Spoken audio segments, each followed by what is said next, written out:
Hey, how's it going, you guys? Welcome back to some Corpse Factory. Last episode was probably one of my favorites, honestly. We had the huge conversation with Koji. He found out we're Corpse Girl, and we made this deal that he's going to help provide bodies from the morgue in order to make our photos more realistic than they ever were. And then, there at the end of the episode, somebody requested Kotomi Ida's death. And I believe that she is the one that is holding power over Shinya.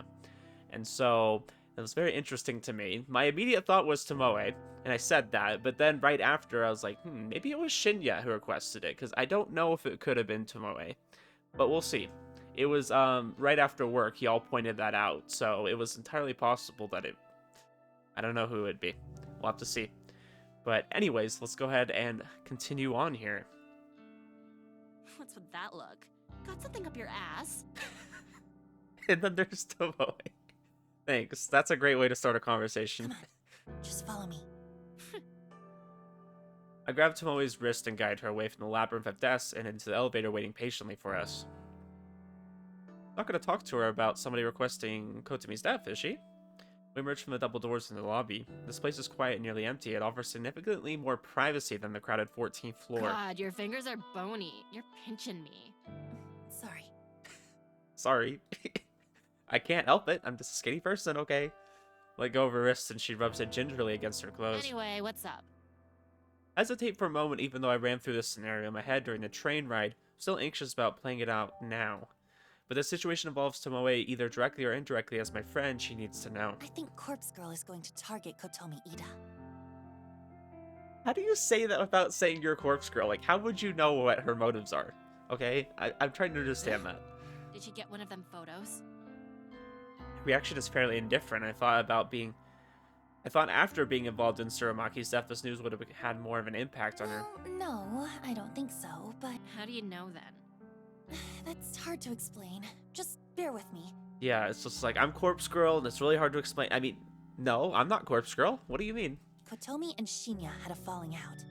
Because of her, his career here is at an end. I'm sure he told you about it. Yep. This makes sense. Shinya would confide in his girlfriend about his career, but I don't know the extent of Tomoe's inside knowledge. I doubt she knows the true nature of their relationship, judging by how nonchalant her reaction has been so far. So... Okay, if so it probably you can wasn't her kind then. of guess what I'm getting at? But yeah, I could see Shinya doing it. I feel like Shinya has a little bit of curiosity built up, What? and he knows how big of a problem it is. I think, maybe, that Shinya requested her death. Okay, good. So I was kind of going the right direction. I mean, that's not confirmation, though. Shinya? Nah, he don't have it in him. Besides, that bitch has it coming. She does? Yep. I'm surprised you found out about it, but I plugged her photo into Corpse Girl's website yesterday. Oh, real? Is she admitting to it? I'm stunned. I can hardly formulate a response to Tomoe's confession. Absolute skank. She deserves to die. Okay. Then my initial guess was right. Okay. But why? After you requested Akane Tsuramaki's death, why would you... Yeah, I was very skeptical after her reaction about the first one. I mean, I'm kind of with Noriko here. I'm a little bit surprised. Look, it's not about Shinya's career, alright? I spoke with him. Real deep and meaningful like. He confided in me. But since we're friends, I suppose I can share it with you. Kotomi Ida has been sexually assaulting him. Oh, so she knew. Okay. That was my basis. If she knew what was going on, it was probably her that would request it. And since that's the case, then yes, it makes sense that it would be Tomoe. Because I don't really see Shinya doing it, but like I said, since early on, I feel like there's another side to him, or at least we're going to see another side to him at some point. So it wouldn't surprise me if he did it, but Seriously? Tomoe is definitely the most likely. I feign a surprised reaction. In reality, I'm just more taken aback that Shinya actually confessed to Tomoe. It's been going on for months, he says. And now she's fucked his career up, so he'll have no choice but to leave the company. He leaves, and she gets off free without anyone finding out about what she's been doing to him. I hate her. I hate her so fucking much. I mean, yeah, I don't blame her. That's her boyfriend, so... Try to digest Tomoe's words. I don't know that Shinya has been putting up with that abuse for such a long time. Yeah, that was kind of the first time we've heard about it being that long. Like, obviously we knew, like, okay, this was happening recently. I just assumed since, you know, the whole incident with Aoi and everything, but for months? I mean, that's before the game even started. So Kotomi's motive for ending his career was purely out of self-interest. He was probably looking for a reason, any reason to discard him, and that slight incident with Aoi was just good enough for her to seize. Yeah, she just wants to take advantage of him. If he quits the company, she won't get found out. It's a simple plan, but utterly devious. We should tell someone what she's been doing. She can't get away with that. She ain't gonna get away with it. Corpse Girl's coming for her, remember? Yeah? I can't wait to hear the news about Kotomi winding up dead somewhere. I hope she gets her throat slit. Okay. I mean, I don't blame her for having ill feelings towards her, but I don't know if I would say that, right? Yeah, but hey, how'd you find out about it? Oh, frick, we gotta explain this one. Because I'm Corpse Girl, duh. Tomoe cocks her head and gives me a concerned look. I brace myself as I watch the gear slowly turning in inside her head, waiting for her to point the finger at me. I don't know why I thought it was a good idea to reveal this information to Tomoe. Yeah, you reveal a lot of information to people, and it just makes sense that they would figure it out. Should have just kept my mouth shut and fulfilled the request like always. Darn it, why does my curiosity always get the better of me? I'm gonna cause my own demise at this rate if I keep going. Oh, I figured it out. Kotomi must have received a photo and told you about it, huh? Why would Kotomi tell us? What the frick? Wow, that Corpse Girl sure works fast. Tomoe's gleeful expression suddenly caves in and she gasps. Wait a minute. Why would she even show you something like that? Okay, good. I was like, yeah, why would she? That's a good question. Think about it. There was that time you got a photo, but nothing happened to you. Then, the only way you could have really known about Kotomi is... I flinch as Tomoe takes a purposeful step towards me. Corpse Girl, aren't you? Dang, everyone's figuring it out! What the frick? Noriko, you screwed up. I mean, first Koji's just like, yeah, I knew it from the first time I talked to you. Like, it was pretty obvious. And then Tomoe's like, yeah, you're Corpse Girl, aren't you? You have to be. It's the only thing that makes sense. I avert my gaze and look to the floor in silence. Are you for real? I can't believe it. You took your sweet time figuring it out. Yes, I'm so glad she's doing this, though. Like, she's like kind of nervous about it up until the point, and then she acts like really confident. I feel like if she's gonna play it off that way, that's what she's gotta do. Don't give me that bullshit. You can't expect me to figure out something like that if you're gonna try so hard to hide it. What the fuck, girl? You get your rocks off by killing people? No, not exactly. I don't kill people. Yeah, sure. That's what everyone would say. The hell you don't! Explain that bitch Tsurumaki. She killed herself. Yeah, she killed herself. That's the cover-up, right? I'm serious. She killed herself. But Corpse Girl encouraged her to do it. Tomoe blinks a few times, her face scrunching up and analyzing my blank expression. You're telling the truth. Holy shit. Yeah. I can't believe this. You're really Corpse Girl? There's no going back now. After hiding my true identity for nearly a year, I managed to reveal it to 2 people in less than 24 hours. Yeah. I think this is gonna work out, though. Okay? I think it's gonna work out. I just hope I haven't made a fatal mistake. It's true. I'm Corpse Girl. Wow, fuck me, right? I'd rather All not. this time I've been thinking you're just some goth skank with weird hobbies. But you're actually pretty fucking cool. You're actually doing something with your life. What do you mean doing something with my life? This isn't a career. It's a terrible thing. I thought you'd be angry with me. Why would she be angry? She's literally been using your website. Like, obviously, I wouldn't say she's a fan, but she's not against it. Angry? Why would I be angry? God, this is the coolest thing that's ever happened to me. I'm friends with fucking Corpse Girl. And people said I'd never amount to nothing. What? I'd never amount to nothing. Isn't that a compliment, then? I mean, you don't want to amount to nothing. Okay. Though it took me long enough to figure it out. I ain't the sharpest light bulb in the shed. I mean, I won't disagree with that, but okay. I mean, most of the people in this game aren't the sharpest. Except for Koji. Apparently Koji is way smarter than I give him credit for. Tomoe laughs and puts her arm around my shoulder. I shrink away a little, but her good cheer is somewhat infectious. I feel a flood of relief wash through my body. I gotta to know. How many people have you killed? I said I don't kill people, remember? Yeah, you know what I mean. How many have offed themselves because of you? It's an embarrassingly small number. That's so? Oh, that's a shame. Listen, you gotta fill me in on all the juicy deets later, Kay. Juicy For now, deets. Okay. please focus on getting rid of Sure. that bitch Kotomi. Frickin', I'll try. Okay. I'll do my best. Do my best. Thanks, slut. Shinya and I will owe you one for sure. I still haven't gotten over how she just calls us that so casually. Great.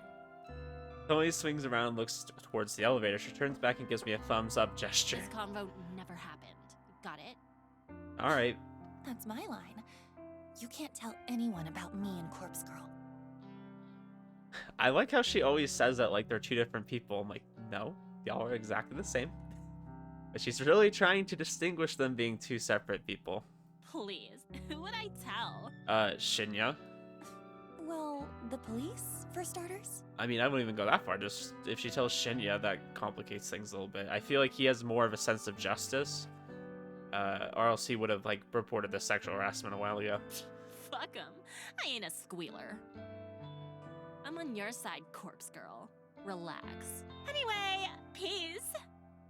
Tomoe ducks away and leaves me standing alone. Really hope I made the right decision here. I suppose I don't have a choice but to keep moving forward. My first order of business should be to take care of Kotomi Ida. If I can get her to kill herself, it'll prove to Tomoe that I'm not messing around, and it might cement our friendship even further. Really strange how that's happened. I didn't think it would progress this far. It's like we're actually like kind of buddy-buddy now that we can just say we're Corpse Girl to her. I just have to get through the rest of the workday, then I can return home and focus on crafting Kotomi's corpse photo. That's when the real fun begins.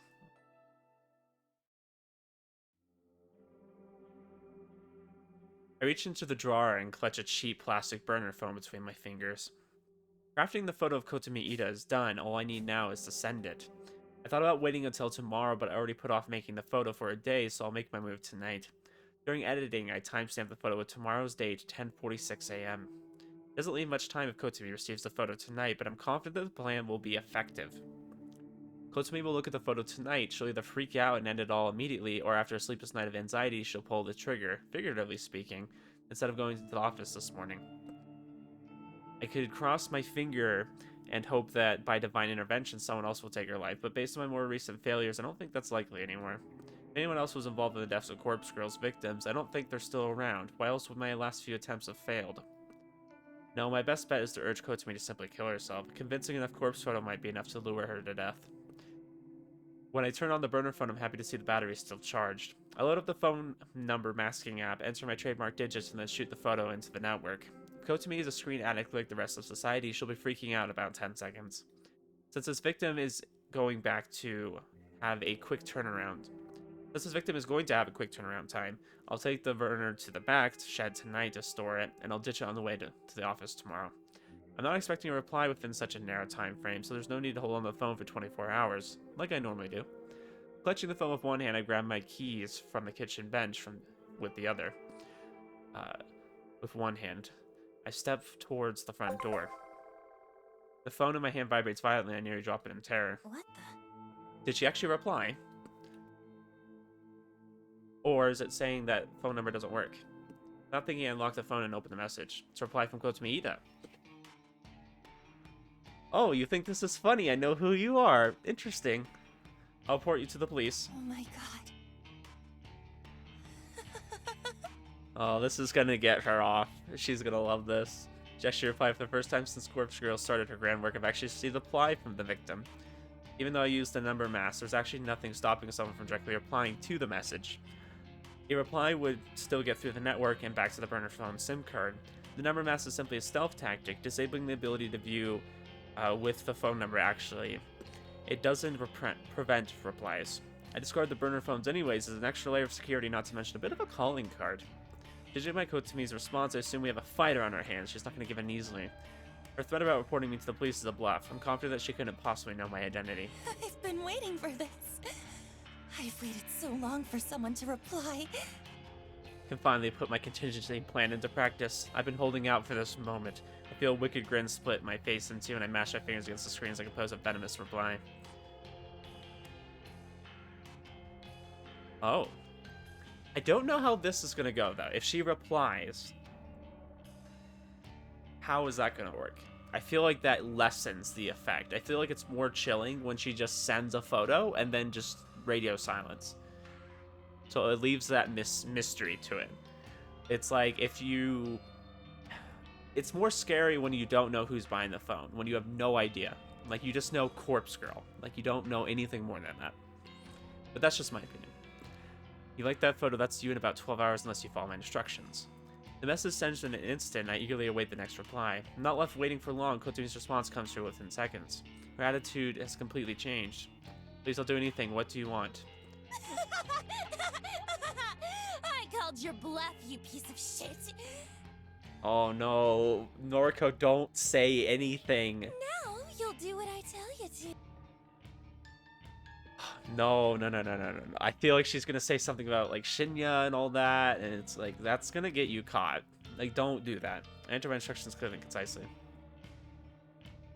Pack 500,000 yen into a bag, put it in coin locker 6644 at Shinjuku Station. Retrieve the item already inside. Put the locker inside a full soda bottle, or the locker key inside a full soda bottle, and leave it on top of the locker. After I send the message, I decide to add one last bit. Do it now, make sure no one sees you. Then go to platform 12, do not board a train. Await my instructions. Really? So she's doing this. She's gonna extort her for money. Kotomi truly fears for her well-being. She'll carry out the instructions. So 500,000 yen. That's somewhere around what, $5,000, something like that. Maybe like a little bit less. It's like 4,000 to 5,000. Response arrives shortly. Yeah, I'll do it. I'm going there now. Yes! I've done it. I've convinced her. I'll collect the money once I'm sure she's no longer hanging around. 500,000 yen is nothing to sneeze at. It's not life-changing, but it'll cover my rent for a good few months. I chose this amount to simply test the waters. Asking for an insane amount would make it impossible for a victim to follow through. But I figured someone like Kotomi, an exec for a big company, would easily have access to that much dough. I'll go collect the money. If everything goes well, Kotomi Ida will disappear before sunrise. I don't know. I feel like it cheapens her... I wouldn't say brand. I mean, would you call this a brand? But it does cheapen her effect, though, when she's asking for money like that. I like it more when it's just focused on, like, hey, I'm just trying to kill you. And, that's it. Though the hour is late, quite a few commuters are still navigating through Shinjuku Station-wide platforms and underground labyrinth. This also leaves the ability for her to get caught, because if she's around the area at the time, that just makes her look so suspicious. The train station beneath my feet is a sprawling metropolis that extends below the city. It's packed with restaurants, shops, and other outlets. But as I'm standing on one of the countless train platforms above ground, the world might as well be a completely different dimension. The only problem is that I'll have to brave the maze as soon as I descend the platform stairs. I tend to get dizzy in such places. My normal morning routine doesn't require me to travel through the underground plaza. I'm able to exit the station within minutes of my train arriving at the platform. Still, I'm somewhat familiar with the layout of the underground. I know exactly where coin locker 6644 is. The coin lockers in train stations like these are a popular way for people to store luggage or personal belongings for a few hours at a time. In Shinjuku, it can be difficult to find even a single available locker, but coin locker 6644 is special. I approach it from the main passageway of the underground, and my eyes take in the familiar sight.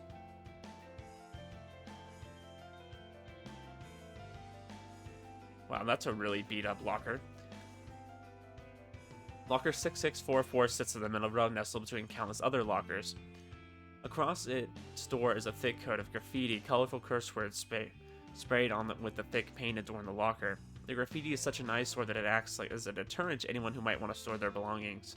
The icing on the cake is the condition of the coin-operated lock. The thing is busted and dented from physical abuse, like someone has tried to pry into it with a crowbar on multiple occasions. However, I know from testing it firsthand that the lock still works despite its battered appearance. No one in their right mind would use this locker, and that makes it the perfect spot to host my pickup. Glancing at the locker, I notice that a soda bottle sits on top of it, a soda bottle full of bubbly, opaque liquid. I quickly look around to make sure that Kotomi Ida is nowhere in sight. I walk past the locker and complete a lap around the immediate area, scanning thoroughly for her. But she isn't here. In fact, there are very few people in this little section of the station. Good, she followed my instructions perfectly. After leaving the key in the soda bottle, she left immediately. I approach the locker once more. I reach up above it and retrieve a soda bottle and crack it open to hear the fizzy hiss. Bring the lips to my bottle. Of the bottle to eye level and peer inside, trying to identify the shape of a key within the swirling ocean of carbonation. There it is. I try to fish inside the narrow bottle with my fingers, though thin as they are, I can't squeeze out more than one finger inside the bottle at a time. I can tip the bottle over and let the soda and the key spill out onto the floor, but if someone sees me being a nuisance and causing a mess, it'll draw unwanted attention. I have no choice but to chug back some of the soda and try to catch the key in my mouth. As disgusting as the concept is, I need to steel myself. This is a little gross. I mean, why don't you pour it into the trash and just hold your hand out? I mean, sure, your hand's gonna get sticky, but it's better than possibly swallowing a key. I raise the bottle to my lips, tilt my head back, and pour the foul liquid into my open mouth. The saccharine tang of artificial flavoring assaults my taste buds. I immediately want to vomit. Yeah, I'm not a huge fan of Coke either. But I'm committed to seeing this through. I can throw up later. The most important thing is getting the key. It isn't until the bottle is half empty that the cold metal key drops in my mouth. It clangs against my teeth and I nearly choke in surprise. Sputtering and spitting, I feel droplets of soda running down my chin. My cheeks are puffed up like a squirrel as I try to retain the key and the soda in my mouth. I reach my fingers into purse-tight lips and recover the tiny key. I quickly swallow down the rest of the soda in my mouth, trying hard not to release a repugnant belch. I turn the key over in my hand and smile. My sticky teeth adhere to my lips and it takes me a few seconds to lick them clean. Tossing the soda bottle into the nearby trash can, I wipe the key clean on my skirt and quickly insert it into the coin locker. I wonder if this is going to go as smoothly as she thinks it is. Because yes, it's going smoothly now, but I wonder if she's going to leave a note in there or something. Maybe she'll leave a camera. She could leave a camera and get a picture of her or something. Twist the key, turn the latch and swing the door locker open. Inside the dark vault is a single bag, a single paper pouch like you would get at a grocery store. Pull the paper bag out and take a look inside. Thick stacks of 10,000 yen bills fill the bag. I'm not foolish enough to stand here and count it out, but I'm confident that amount is at least pretty close to what I requested. It worked. My plan worked. I can hardly believe it. I devised this contingency plan months ago. I waited so long to try it out. All I needed was somebody to reply to the corpse photo, somebody to try and reject their fate. I wanted to prove that people would bow to fear and do anything to save their own skin, and it seems that I was right. Just one more thing to do. Pull up the paper bag and clutch it tight. With my free hand, I pulled a burner phone out of my handbag. I composed a message to Kotomi Ida, who should be obediently waiting above ground on the train platform. When the next train arrives on your platform, stab the first person to disembark. Really? She's gonna try to get her to stab somebody. You must kill them. If you escape, leave this prefecture and never return. When I first opened the coin locker and retrieved the paper bag, I immediately noticed the knife that I had placed inside months ago was missing. Kotomi followed every word of my instructions. My message I read: pack 500 yen into a bag, 500,000 yen into a bag, put it in the coin locker 6644 at Shinjuku Station, retrieve the item already inside. I've given Kotomi an opportunity. She can trade another's life for her own. Gosh, this is going even further. This is getting more and more messed up. If she kills someone exiting the train, Corpse Girl will spare her life. It's a simple exchange and one that I bet she is willing to make. But then, you're screwing your life over even if you live, which is kind of messed up. If she gets away with the murder, she'll flee from this place. I won't ever see her again, neither will Shinya or Tomoe. So to us, she'll be as good as dead. I think she's gonna not go with that. I think so. And as for Corpse Girl, well, as long as a body is claimed in exchange, she'll be satisfied. After a few minutes of waiting for a reply to the message, I figure that she's not going to write back. She'll probably getting ready to fulfill her task. Keen to witness how this unfolds, I take the nearest escalator up towards the train platform. Oh boy. I don't... Did she actually do it? There's 2 people dead. What? No way. I totally... I didn't think she would do anything. I honestly didn't. The scene is absolute chaos. It wasn't difficult at all to navigate to this area. All I had to do was follow the echoing screams. I spy the shadow form of a body lying on the platform in front of me. I can't make out any details, but a shallow pool of blood reflects the harsh light shining up from up high. To my surprise and delight, a second body is sprawled across the ground nearby. It's a young woman's corpse with one arm raised against the side of a vending machine. Adrenaline surges through me at the violent scene. Kotomi Ida, she managed to take out 2 people. She might be my new favorite person in the entire world. I hear panicked voices in the background. I turn my head slowly. Oh. 2 more bodies are on the ground. 2 men in expectant-looking suits are collapsed in puddles of their own lifeblood. One of the men is still moving and groaning, pleading for someone to stem the tide of gore. A familiar, lustful, tingling sensation begins to stir and rise from my belly, my thighs, my pelvis. Gosh, okay, calm yourself. Feel my toes clench and my breathing grows heavier. There's one more surprise to be had here amidst the beautiful spectacle of carnage.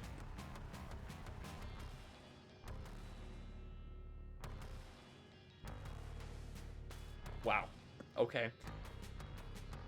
But guys, like, I have to ask, is this really all Kotomi? Did she really do all this? Like, she was only told to kill one person. Maybe, like, some people fought, and then she had to kill them too, and by that point, she was just, like, so in despair that she offed herself. Or did something else happen here? I'm like, this is pretty crazy. Especially with a bunch of guys. I'm like, I feel like Kotomi would be stronger than them. Or well, they would be stronger than Kotomi, sorry. Woman is slumped in one of the plastic chairs that lines the platform. Her head is tilted, her suit jacket stained with red. A thick knife of a black grit protrudes from the side of her neck. A bubbling river of vital fluids cascades from the glimmering blade and pools within the shirt collar. Even with her face mask with blood, it doesn't take more than a few seconds to recognize her identity. Kotomi Ida, dead. Wow. Okay. I swing around and take the entire view of the platform, counting up the bodies in the path of slaughter. My mind pieces together a theoretical scenario. Kotomi waited as the train doors opened, knife drawn, the knife she retrieved from locker 6644. I don't know, that almost makes me think, like, back to there being some kind of supernatural element to it. Like, if she builds up enough fear in somebody, maybe she can make them do crazy things. I'm like, this is wild. When let's see, she waited as the train doors opened, knife drawn, the knife she retrieved from locker 6644. When the first person stepped out of the train, she stabbed and left for dead. The body that I first saw laying on the edge of the platform is perfectly aligned next to the train to fit this theory. In a panic, Kotomi would have attempted to flee. She bumped into her second victim, a young woman slept against the vending machine, and cut her down desperately to make her escape.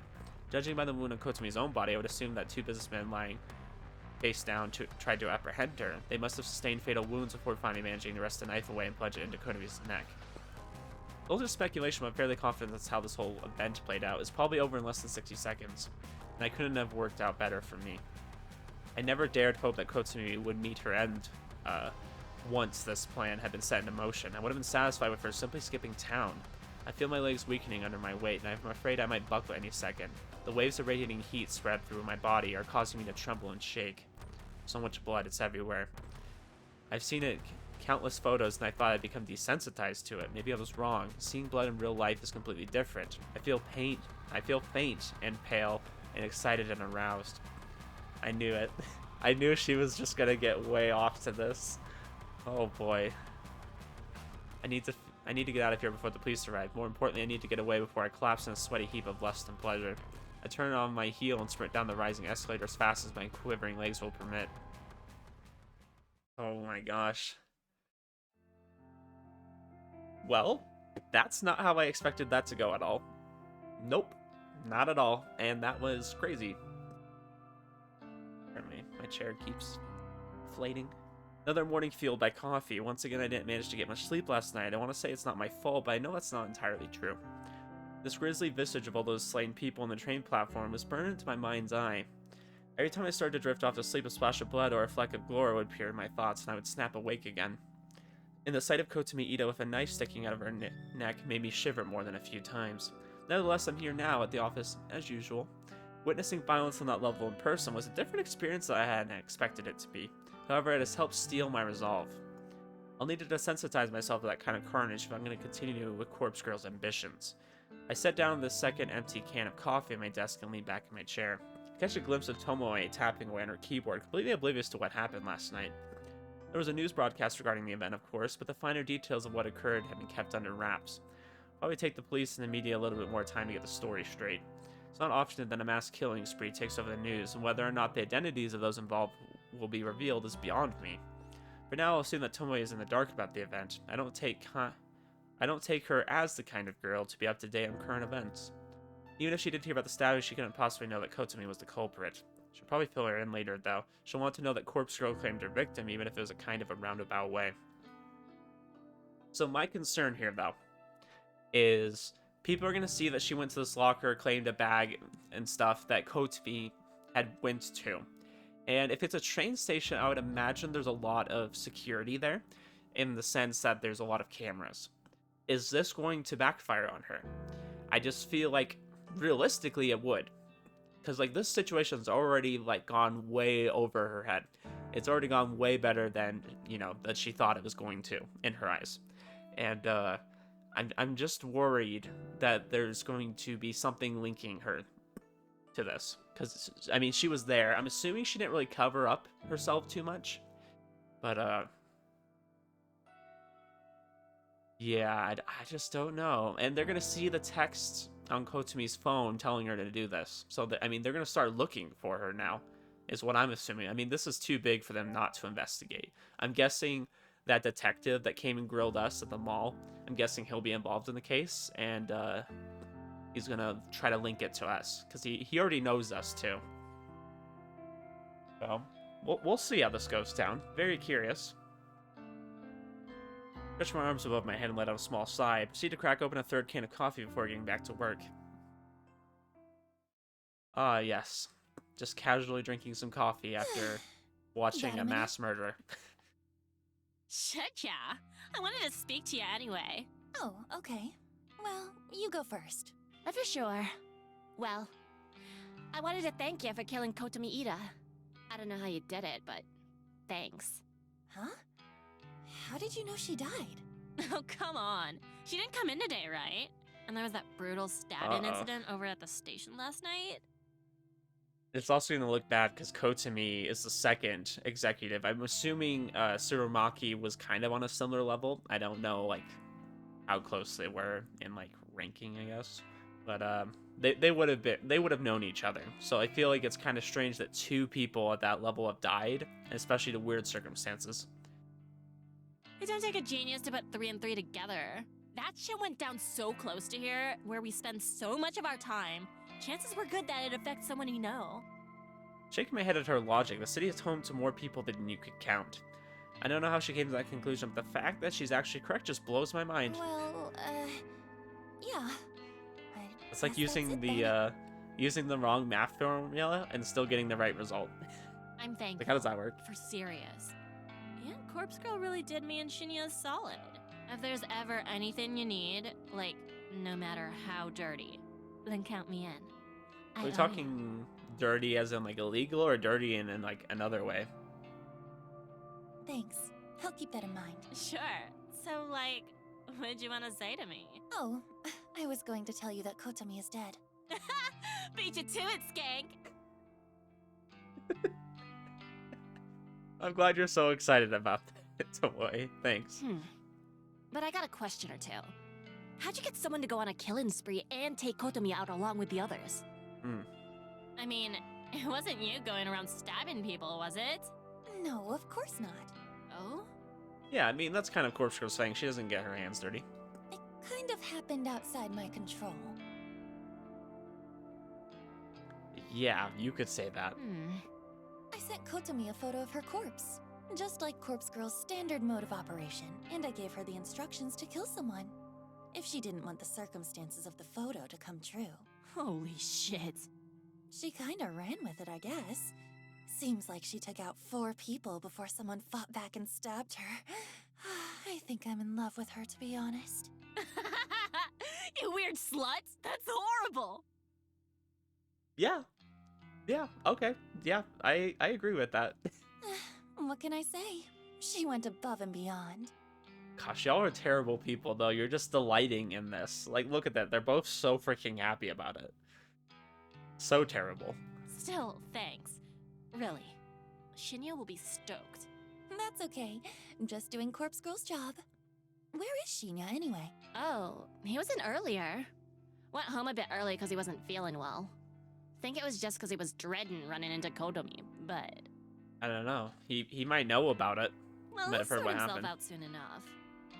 I mean, because we have to remember, Shinya loves, like, murder mysteries and stories like that, right? He loves a good detective case. I wonder... Oh. His father's a detective, right? You know what I just thought about? He's probably the detective that came into us at the mall. Like, I don't know why I just thought about that. I don't think anyone else has pointed that out. At least not from what I've read from y'all's comments. I just made that connection, so hopefully somebody who's watching is making that for the first time with me, so I don't feel dumb. But, yeah, So that's probably his dad. And I feel like his dad is going to be involved with that case.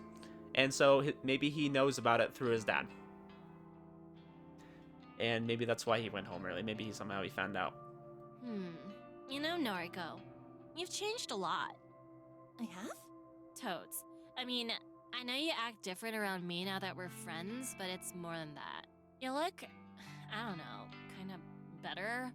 Healthy or something? Oh. I didn't know about that. Serious, though. I don't know. Maybe I just see it different now that I know who you really are.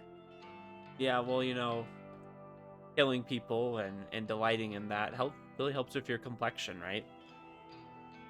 Maybe. Anyway, I'm gonna get going. You wanna grab a bite or something? Not today, sorry. Maybe another time? Sure thing. Right. See you, skank! Okay, that's Tomoe's last foot shoulder affectionately takes off towards the train station. If I remember correctly, she did say she'd be happy to help me out in the future, no matter how dirty the work is. I'll definitely have to take her up on that offer if the need arises.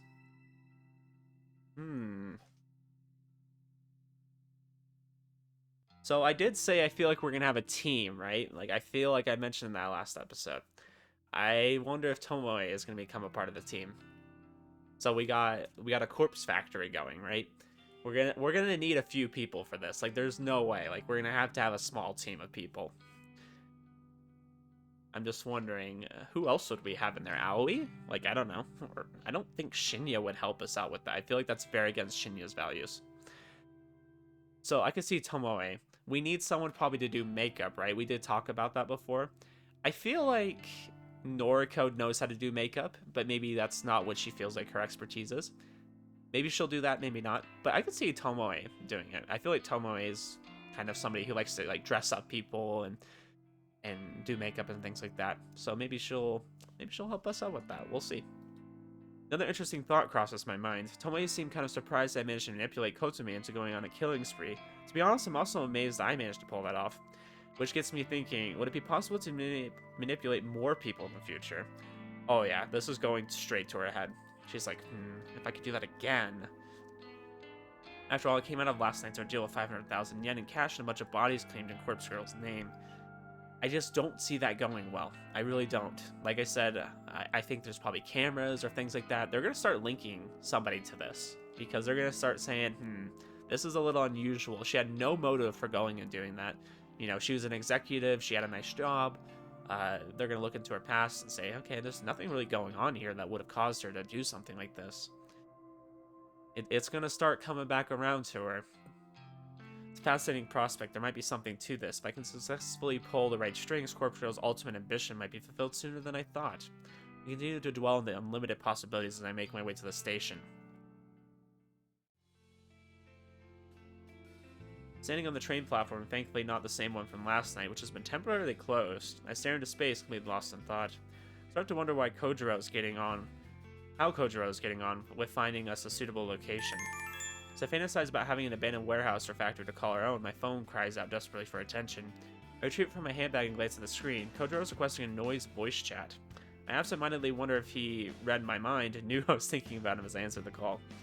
Hello. Want to see the place? No greeting, huh? Sauce. Hi. Want to see the place? Oh, I love Kojiro so What much. if I'm busy right now? This dude's great. Ah, Sauce. You busy? No. Right? Want to see the place? I roll my eyes to the side just to go along with it. After all, I'm dying to move ahead and see what kind of location he has secured for our work. Where is it? Mad. Shin Okubo. Behind K-Town. An abandoned factory. Just what you wanted. Shin Okubo. That's suspiciously convenient. Why? I work in Shinjuku. It's just one station away on my train line. Okay. I'm heading there now. You in? I'm in. How do I get to the factory from the station? Exit the station to Okubodori. That's K-Town proper.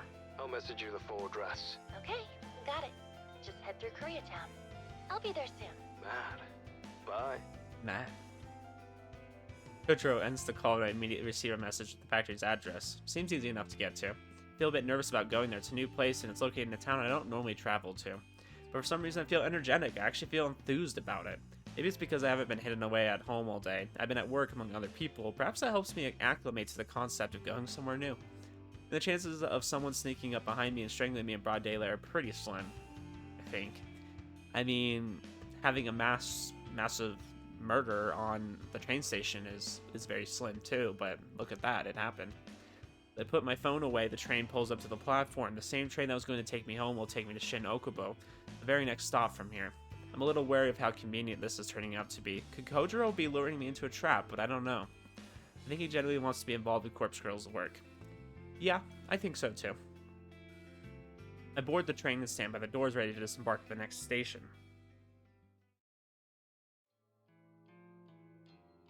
Yep, that is an abandoned factory. Tall, broad, foreboding, eroded and worn down with brick walls and steel sheeting covering with thick layers of black exhaust. Gigantic metal pipes protrude from within and gather around the exterior, only to re-enter through vents here and there. A series of ventilation shafts and chimneys line the roof, but they don't release even a single puff of smoke. This place has been shut down for a long time. The front entrance is located at the rear of a small parking lot. It's a simple steel door that has been chained up and padlocked. Further alongside the side of the building is the loading dock, and an expansive asphalt that leads to the concrete path and a giant roller door. In the dock sits a derelict van covered in a brown tarpaulin. This place is amazing! You haven't seen inside yet. I glance towards the steel door securely chained shut and wonder if anyone's entered within the last decade. Kojiro's checked out the inside, then he did well covering his tracks. How do we get in? Around here. Yeah, I'm sure there's a few other entrances. I follow his lead as he walks towards the corner of the building. A steel railing bars our path, and he swiftly hurdles over and continues down the side of the factory. I take a minute to climb the railing, make sure not to twist an ankle as I stick the landing on the other side. Kojiro points to an open door. Thankfully, there seems to be enough of a gap for someone as large as Kojiro to slip through. I shouldn't have an issue getting on either, despite my thin, heavy-set frame. He slides in first, and I quickly follow. And with that, I find myself inside the factory. Well, here it is, guys. We're beginning our corpse factory journey here. The place is huge. It's an open plan design and it's pretty much empty. A few stray pieces of odd machinery line one wall. A small forklift, a pallet jack, and a bunch of buckets and mops catch my attention. People just left all this stuff in here? All of this could be useful for our little operation. A number of iron workbenches are piled up in a stack. They look heavy and rusted. They would probably make good tables for resting corpses on. Aside from the miscellaneous items, the factory is essentially bare. The concrete floor is in bad shape, cracked and worn from probably 50 years of use. The thick brick walls are scorched in some places and dented in others. Still. It's perfect. Thanks. Figured you'd approve. How did you know about this place? Kojiro doesn't answer immediately. His eyes turn to the stupendous high ceiling with its array of glass sunlights beaming light down upon us. After a minute, he turns back to me. Here. Oh, his dad used to work here, huh? What did he do here? This place used to manufacture steel fencing, chain link fences, barbed wire, chicken mesh, that kind of thing. Okay. Oh, A lot of that is imported now. There's still an industry here, but Dad couldn't compete. Went out of business maybe a dozen years ago. Died about a month later. Wow, okay. He died? That's how it goes. I'm sorry. We weren't close. Well, could have been closer. So, how come no one else bought the factory? Look around. It's a dump. Who'd want it? Cost a fortune to fix or rebuild. Wonder if it was waiting for us. Yeah. Sure, yeah. I wonder. Definitely all seems too good to be true, but this is the real deal. This is our factory Going half now. on this, right? Right. Okay. Good. Welcome home then. Or something. Let's work well together. Roger that. I've entered an unlucky partnership with Kojiro. We've obtained a base of operations safe from prying eyes. The next step is to fill this factory of corpses and carry on with Corpse Girl's grand scheme. Oh boy, how is this one gonna go, guys? Thanks for accompanying me home. No problem. Should I come upstairs? No, I don't think that's necessary. This dude, he's trying. He's shooting his shot. Okay. By the way, when are we starting work? Well, as soon as as soon as Corpse Girl receives another request for a death, we can start on it. Oh. No grand heist from the morgue first? Think about it. It's important that the cadavers I use match the details of my victims. I won't know what kind of cadaver to use until I receive a photo of the victim. Guess that makes sense. Yeah, that's true. What's the big plan anyway? How do we lift corpses from the morgue? I had a feeling he would ask about this sooner or later. I did tell him that I had a perfect idea after all. I imagine the biggest issue is writing off the bodies, so to speak. If a cadaver goes missing or is unaccounted for, there will be an investigation. Am I right? Guess so. We need to be able to take the bodies away from the morgue without anyone ever knowing they're gone. So, the solution is simple. We only take the cadavers that are due to be cremated. Okay, wise guy. A delivery company picks up the cremains nearly every day. Huh? Cremains? Cremated remains. That's what the ashes are called. Oh, right. So what do we hand over? Empty canisters? It's simple. Fake ashes. Yeah, right.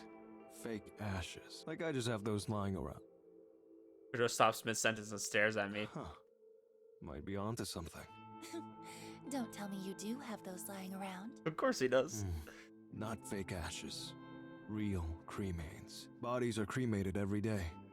Wouldn't be hard to take a bit off the top. Huh? Could probably get away with like a quarter? I'm confused. What are you talking about? So with each cremation, he's saying, I'm going to take a little bit from each, and I'll start making piles of real cremated remains. Sauce. Every time someone gets cremated, I'll collect a quarter of the ashes, store them, put them aside. Won't take long to fill up a whole canister. Let me see if I follow you. You gather up a little bit of ash from every cadaver that gets cremated. Whenever we want to hoist a body from the morgue, we use the previously gathered ashes to fill a canister. We slap a label on it that says, "These are the remains of so-and-so." Then we take so-and-so out of the morgue. We record that their body has been cremated, when in reality, it's been snatched from the morgue. I imagine the canister of ashes just gets picked up with all the others going out on the same day. Pretty much. We also put a token in the canister. A token? Like a dog tag. Has the cadaver's serial number engraved on it. Normally attached to the body before cremation. They don't burn. Lets the cremains be identified later. I see. Huh. So it doesn't burn, but will it show marks of having been through the cremation process, though? Like, obviously it won't burn, but will it have to look like it has been trying to be burned, right? Does that make sense? So, like, when you put someone's body in there and then they come out, it might have some markings on it, maybe like some... I don't know what it would be. Like, maybe some burn marks, but it's not burnt. You know what I'm saying? But what would happen if we just put a regular one? Like, that doesn't look like it's even been touched at all. Can we get our hands on those tokens? Sure. The bodies we're lifting from the morgue are due for cremation anyway. I can get the tokens engraved without a hitch. Proper serial numbers and all. Okay, good. This is getting complicated, though. There's quite a bit we have to remember to do. Don't worry.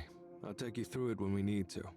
Okay, now how are they going to get the body out, though? Most importantly, I'll need to start gathering portions of cremains. Need to have those collected in advance. Yeah. Thanks. Really. No props, but big question remains. What's that? How do we move cadavers out of the morgue? Ever tried lifting a stiff? Not easy. And you're no bodybuilder. No offense. Yeah, that's what you're for, Kojiro. None taken? Look, security in the joint is minimal. I'm there alone like 90% of the time. We don't have to worry too much about getting busted. I mean, is there not cameras, though? As long as we cover our tracks, of course, and only take cadavers we've written off, as you put it. Bodies nobody will come looking for. Hang on. Are there security cameras, alarm systems, anything like that? Don't think so. Plenty in the hospital proper, though. That's fine. As long as the morgue is clear. Still, answer my question. How do we move the bodies? You got a hearse? A truck? No, but surely we could get something. What about a small van? You got a license? No. Need a driver's license. And not just that, needs to be suitable for a van. A medium vehicle license, I think. Oh, does Japan have, like, different levels of licenses? I mean, obviously we have those here in the US, too, but I'd never heard of a van requiring one. Oh. Like, I feel like you would just need a regular, what is it, Class C? I don't have a license, but Surely driving a van can't be that hard, right? We could just rent a van and wing it. No, Noriko, you can't rent something without a license. Uh-huh. Can't even rent one without a license. Okay then. Do you have the right license? Don't look at me. Never driven a vehicle in my life. Freaking Japanese problems here in America, that would be unheard of. Yeah, that's going to be hard, though, if they don't have a way of transporting it. They could find someone who does. Yeah, me neither. Great. So this is a bust. Put my head in my hands. We've got so far. We secured a factory, planned out our heist, and... Hang on. Put my phone on my bag and skim through my noise contacts. I prefer to text and call, but I'm too impatient right now to wait for a response. I start a voice chat request and wait for the recipient to answer. Hey, Skank, what up? Tomoe, hey, you got a sec? Gosh, she looks so much different in this little picture. Sure. Do you have a driver's license? Yep. No car, though. Okay, what kind of vehicle is your license good for? Like cars and scooters. Not vans. I mean, I don't think so. I curse under Yo, my breath. what's the problem? You need a lift or something? Not quite. I need to, pick something up. Oh, something big? That why you need a van? Yeah? I don't know if there's anything I can do about that. I can't even rent a van with my license. Yeah, I know. I wonder, can they drive trucks then? I mean, I don't feel like trucks are extremely common in Japan unless you're like working. Like you need one for your work. Because like here in America, it's like you see what F-150s everywhere you go. It's like there's giant trucks and vans that people just drive with any basic license, right? Like there's no special requirement. I mean, if you're desperate, you could just buy a van. Huh? I see secondhand vans listed for sale all the time. Check out the noise marketplace and the classifieds pages. No one will check for a license on a private sale. It's just one chump selling a van to another chump. Holy shit. You're right. You're a genius. Yeah, but you still need to do all the proper paperwork for that, or you're gonna get pulled over. I mean, you're not gonna have a license on there or anything. Well, I don't know about that. You're not gonna have the Thank you. proper by the way, stuff for that. You wouldn't object to a driving gig, would you? I do owe you one, I suppose. You want me to drive a van, though? If I get busted on my license, I'll go to prison. You won't go to prison. It'll be a fine at most, I think. Yeah, I definitely don't know about that. I mean, you might lose your license, though. Look at Kojiro and he gives me another shrug. Look, if you get a fine, I'll pay for it. That cool? Yeah, what the hell? What are the chances of getting busted anyway, right? She's just like, yeah, sure, why not? Can you text me the deets or whatever? The address and stuff? Shinny just got to my place, so I gotta get the door. Okay, will do. Thanks, Tomoe. Sure. Later. Oh, Frank, sorry, I cut off her message. I didn't mean to do that. I get a little excited sometimes. I click too fast. End the call and feel a wave of excitement flooding through me. You get all that? More or less. You girls sure are loud. Sorry. So, I'll need you to do me a favor. Buy a van, right? Yeah, you're a big, strong man. You won't get ripped off. I'm just a poor little girl. Oh, Noriko, you're Cut it so out. funny. I'll do it. But you got the money? As a matter of fact. Oh yeah, she does have the money. Interesting. I only remember swindling a cool 500,000 yen from Kotomi We've Ida got a just last week. 500,000 budget. Will that do? Maybe. Can't get you anything modern, but I'm sure it's enough. Great. You think you can get something tomorrow? I'll try. The noise marketplace, right? That's right. Well, no promises. I'll do my best. Thank you. Really. Yeah. Okay. I'm heading off. Unless you actually do want me to come upstairs. Oh, Kojiro, you're so great. No. I love how he's constantly trying to slip it in there. Roger that. See you tomorrow. Probably. Kojiro turns with little more than a wave, exits the building and crosses the street. I quickly ascend the stairs with a slight spring in my step. Freaking Kojiro, man. So great. June 12th, Friday morning. More eager than usual to get the day started. but you'll have to be saving that eagerness for next episode, because I'm going to end it here. Quite the good episode. So we got the factory set up. Kotomi Ida went on an absolute rampage. Very interesting. And now we're getting a van. We got kind of the morgue setup going. We're going to have that all ready. I'm assuming we'll probably get another request to do something today. We'll have that all set up, and then maybe we'll have that out and ready to go by tomorrow. We'll see what happens here. Story's definitely getting more interesting. It's getting into the thick of it. We're finally past this, like, okay, we're just kind of doing it ourselves. Now people like know about what we're doing. We're getting people involved. We're getting an operation going. I'm just waiting. I know it's gonna get harder from here. I feel like they're already like investigating things and like that, and it's gonna catch up to us. It's gonna catch up. So we'll have to see how they deal with that. But anyways, guys, I appreciate you. Glad you're watching the video, and hope to see you guys next time.